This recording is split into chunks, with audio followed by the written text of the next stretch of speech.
अस्सलाम वालेकुम रहमतुल्लाहि व बरकातहू। जनाब की हाल है, ठीक हो? मास्टर साहब ए तुहाडा चविंडा जे,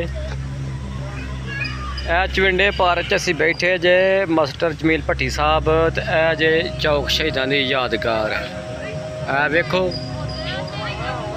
ए मगरब दा टाइम जे, ए बत्तियां बल गईयां जे, ए वेखो ते माशाअल्लाह रौनकां लगियां ने। ते तुहाडे जेहड़े ननिहाल ने वो चविंडे की किहड़ी साइड ते ने? महला शाला दाद वाली साइड ते ने, वजीद वाली चौक, वजीद वाली चौक साइड ते ने, टैंकी वाले महल्ले ने, स्टेशन चौक वाली साइड ते ने, गली आबशार दे विच ने, या खतमे नबूवत चौक दे कोल ने, पुराना टांगे वाला चौक ते हुण खतमे नबूवत चौक उधर ने। ते भट्टी साहब सुबह दी तुसां वीडियो नहीं भेजियां हले तक, सुबह का सारा रिकॉर्डिंग की सारी मुकम्मल किया है। हुण तुहाडी वीडियो का इंतज़ार है कि खन्ना डाक दियां जड़ियां ट्यूबां दी वीडियो ने तुसां तक भेजियां नहीं, मैं तुहानूं अर्ज़ की सी ते तुसां भेजियां नहीं। ते ए वेख लो, तक लो, ए सब वेख लो, असीं तुहाडे सामने चौक शहीदां दे विच खड़े आ। ते सरकार मेरी वेख लो, ए जहाज़ जे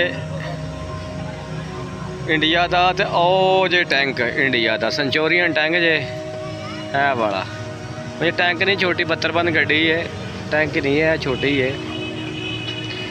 ये नाल दी एक चौक फ्लोरे भी पई है। तो 1965 के जड़े शहीदा ने उन्हों की यादगार है सरकार। तो सरकार तुसी आ सकते हो, आके वेखो साढ़े इलाके च भी आके। तो जैसा कि तुसी जानते हो चविंडा एक यादगार हिस्टरी है। ऐसे जनाब अपने निक्किया नन्निया मुन्निया दे नाल आए हैं, छोटे बच्चियां दे नाल आए हैं।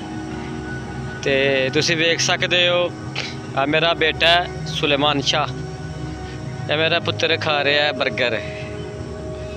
तो मेरिया बेटियां ने माशाअल्लाह 2, वो भी खेल रही ने। तो जड़ा तुसा मसला बयान किया सी उहदे हिसाब नाल वेख्या जाए तो यह भी एक टरपैन है अरसा दराज दे उत्तों चविंडा पार्क दे जी बंद पई है, जी नहीं चल रही, खराब है, पुरानी पानी की सप्लाई बिल्कुल नामुमकिन है। यह उसकी टैंकी है। यह वेखो गड्डियां चल रही ने तुहाडे सामने, यह खलो जिथे लाइट चल रही है सामने, यह टरपैन है जी बंद है। काफ़ी अरसे तो बंद सिर्फ रंग रोगन होंदा है, होर कोई गल नहीं। एक और टरबैन है तो यह जी टैंकी जे, ठीक है। यह भट्टी साहब यह टैंकी जे, यह वेखो। तो मामला सिर्फ यही है कि क्राइसिस जिहड़े ने पाकिस्तान दे बंदा किन्ने क बयान करे। अगर तो किसी ने करने होण तो बंदा उन्होंने आखे। बारहा दोस्त अहबाब ने इन्हां चीज़ों की तवज्जो दिला नोटिस वाल वेख्या तो दिलाया वे कि ये वेखो जनाब, यह भी एक बल्लभ कमा बेचारा आखिरी सावन पहुँचे। वह वेखो जैसे आंदे ने बत्ती आ गई, बत्ती चली गई, ठीक है। तो यह वेख लो सारा जे चौक शहीदां, तुहाडी नज़र एक नज़र वास्ते जनाब चेक करो।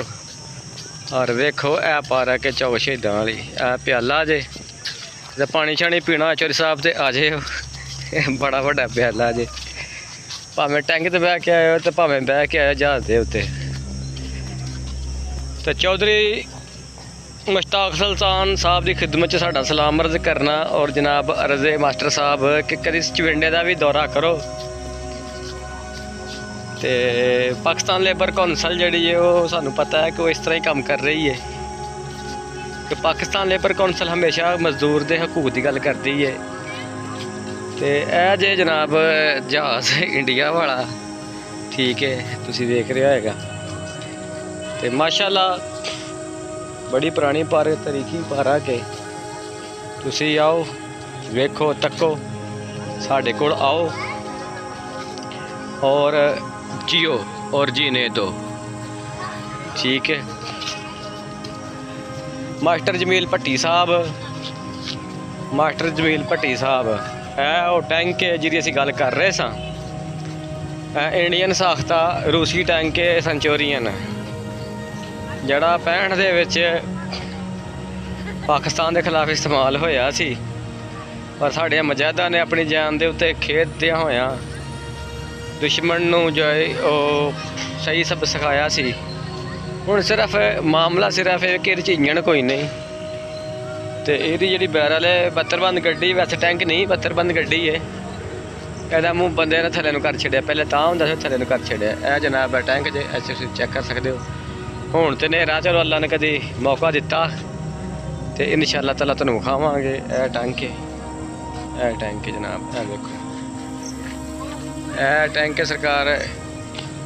ਥੋੜ੍ਹੇ ਪਿੱਛੋਂ ਵਕਤ ਨੂੰ ਵਿਖਾਉਂਦੇ ਹਾਂ। ਤੇ ਇਹ ਚਵਿੰਡੇ ਦੀ ਲਾਇਬ੍ਰੇਰੀ ਹੈ, ਇਹ ਚਵਿੰਡੇ ਦੀ ਲਾਇਬ੍ਰੇਰੀ ਹੈ। ਸ਼ਾਇਦ ਹੀ ਕੋਈ ਬੰਦਾ ਇੱਥੇ ਆਉਂਦਾ ਹੋਏ ਤੇ ਜਿਹੜੀ ਬੜੀ ਗੱਲ ਹੈ। ਇਹ ਵੇਖੋ ਇਹ ਟੈਂਕ ਹੈ ਸਰਕਾਰ, ਇਹ ਟੈਂਕ ਤੁਹਾਨੂੰ ਨਜ਼ਰ ਆ ਰਿਹਾ। ਤੇ ਜਿਹੜਾ 65 ਚ ਇਹਨਾਂ ਨੇ ਹਾਸਲ ਕੀਤਾ ਸੀ। ਇਹ ਮੰਚਲੇ ਨੇ, ਝੂਲੀਆਂ ਤੇ ਚੜ੍ਹੇ ਨੇ ਤੇ ਫੈਮਲੀਆਂ ਇੱਥੇ ਆ ਕੇ ਬੈਠੀਆਂ ਨੇ। ਹਾਂਜੀ ਹਾਂਜੀ ਭੱਟੀ ਸਾਹਿਬ, ਗਰੀਬਾਂ ਨੂੰ ਯਾਦ ਰੱਖਿਆ ਕਰੋ ਸਰਕਾਰ। ਤੇ ਦੂਸਰੀ ਗੱਲ ਇਹ ਵੇ ਕਿ ਜਿਹੜਾ ਅਸੀਂ ਤੁਹਾਨੂੰ ਅਰਜ਼ ਕੀਤੀ ਸੀ ਕਿ ਸਵੇਰੇ ਸੁਬਹ ਇਨਸ਼ਾਅੱਲਾ ਉਹ ਖੈਰਪੁਰ ਸਿੰਧ ਵਾਲੀ ਵੀ ਇੱਕ ਤੁਸੀਂ ਆਈ ਸੀ ਨਿਊਜ਼, ਖਬਰ ਆਈ ਸੀ ਕਿ 80 ਅਰਬ ਰੁਪਏ ਦੀ ਕਰਪਸ਼ਨ ਹੋਈ ਹੈ। ਚਿੜੀਆਘਰ ਬਣਿਆ ਕੋਈ ਨਹੀਂ, ਕਾਗਜ਼ਾਂ 'ਚ ਬਣ ਗਿਆ ਤੇ ਉਹ ਮਾਮਲਾ ਖਤਮ ਹੋ ਗਿਆ। 80 ਅਰਬ ਰੁਪਇਆ ਹੜਪ ਹੋ ਗਿਆ। ਤੇ ਇਹ ਸਰਕਾਰ ਆ ਛੋਟੀਆਂ ਤੋਪਾਂ ਦੇ। ਹੁਣ ਤਾਂ ਰੋਸ਼ਨੀ ਨਜ਼ਰ ਤੋਂ ਮਦਮ ਜੀ ਹੈ। ਤੇ ਬਾਕੀ ਇਹ ਦੋ ਪਈਆਂ ਨੇ, ਬੜੇ ਚਿਰ ਦੀਆਂ ਪਈਆਂ ਨੇ, ਇਸ ਤੋਂ ਇਲਾਵਾ ਕੋਈ ਨਹੀਂ। ਸਲਮਾਨ ਆ ਜਾਓ ਮੇਰਾ ਬੇਟਾ, ਆ ਜਾਓ ਪੁੱਤਰ, ਫਿਰ ਇੱਕ ਦਿਨ ਆਵਾਂਗੇ ਤੇ ਫਿਰ ਤੁਹਾਨੂੰ ਬਿਠਾਵਾਂਗੇ। ਆ ਜਾਓ। ਇਹ ਛੋਟੀਆਂ ਤੋਪਾਂ ਨੇ ਜਿਹੜੀਆਂ ਮਾਲੇ ਗਨੀਮਤ ਦੇ ਤੌਰ ਤੇ ਪਾਕਿਸਤਾਨ ਆਰਮੀ ਨੇ ਖੋਦੀਆਂ ਸਨ। ਇਹ ਸ਼ਹਦਾ ਦੀ ਉਹ ਨੰਬਰ ਪਲੇਟ ਜਿਨ੍ਹਾਂ ਦੇ ਨਾਂ ਲਿਖੇ ਹੁੰਦੇ ਨੇ, ਯਾਦਗਾਰ ਸ਼ਹਦਾ 1965 ਚਵਿੰਡਾ ਸੈਕਟਰ। ਲੇਕਿਨ ਇਹ ਜਿਹੜੀ ਜੰਗ ਹੈ ਚਵਿੰਡੇ ਤੋਂ ਪਿੱਛੇ ਹੀ ਹੋਈ ਸੀ, ਅੱਗੇ ਨਹੀਂ ਸੀ ਹੋਈ। ਸਿਰਫ ਚਵਿੰਡੇ ਦੇ ਸਟੇਸ਼ਨ 'ਤੇ ਬੰਬ ਵੱਜੇ ਸਨ। ਤੇ ਉਸ ਤੋਂ ਜ਼ਿਆਦਾ ਮੇਨ ਜਿਹੜਾ ਅਟੈਕ ਸੀ ਉਹ ਸੀ ਗੜਗੌਰ, ਚਬਾਰਾ, ਉਤਲਾ ਇਲਾਕਾ। ਅਲੜ ਦੀਆਂ ਟਿਕਟਾਂ ਵੀ ਗਈਆਂ ਸਨ, ਇੱਥੋਂ ਟਿਕਟਾਂ ਨਾਲ ਖੜੀਆਂ ਸਨ। ਤੇ ਇਹਦੀ ਹਿਸਟਰੀ ਜੇ ਇਹ ਸਭ 'ਚ। ਤੇ ਇਹ ਜਨਾਬ ਵੇਖੋ ਤੁਹਾਡੇ ਸਾਹਮਣੇ ਚੌਕ ਖੇਡਣ ਪਾ ਰੱਖੇ। ਤੇ ਮਾਸਟਰ ਸਾਹਿਬ ਸਾਡੇ ਕੋਲ ਆਓ, ਸਾਨੂੰ ਆਪਣੀ ਖਿਦਮਤ ਦਾ ਮੌਕਾ ਦਿਓ।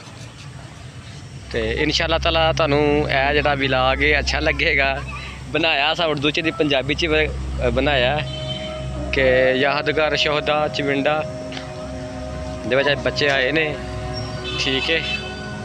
ਤੇ ਮੇਰੇ ਬੇਟੇ ਨੇ, ਬੇਟੀਆਂ ਬੇਟੇ ਨੇ, ਮਾਸ਼ਾਅੱਲਾ ਅੱਲਾ ਜ਼ਿੰਦਗੀ ਦੇ। ਤੇ ਜਨਾਬ ਆਪਣੀ ਰਾਹ ਨਾਲ ਜ਼ਰੂਰ ਨਵਾਜ਼ਿਓ। ਔਰ ਜਨਾਬ ਸਾਡੀ ਜਿਹੜੀ ਰਿਕੁਐਸਟ ਕੀਤੀ ਉਹ ਪੂਰੀ ਕਰਿਓ। ਉਮੀਦ ਹੈ ਤੁਹਾਨੂੰ ਸਾਡਾ ਵਿਲਾਗ ਅੱਛਾ ਲੱਗਾ ਹੋਏਗਾ। ਤੇ ਆਪਣੀ ਰਾਤ ਨਾਲ ਜ਼ਰੂਰ ਨਵਾਜ਼ਿਓ। ਚੈਨਲ ਤੇ ਨਵੇਂ ਹੋ ਤਾਂ ਚੈਨਲ ਸਬਸਕ੍ਰਾइब करो, लाइक करो, इस वीडियो को जरूर शेयर करो ताकि साड़ी हौसला अफजाई हो। देखते रहो जनाब आयना व्लॉग चैनल। हाँ जी।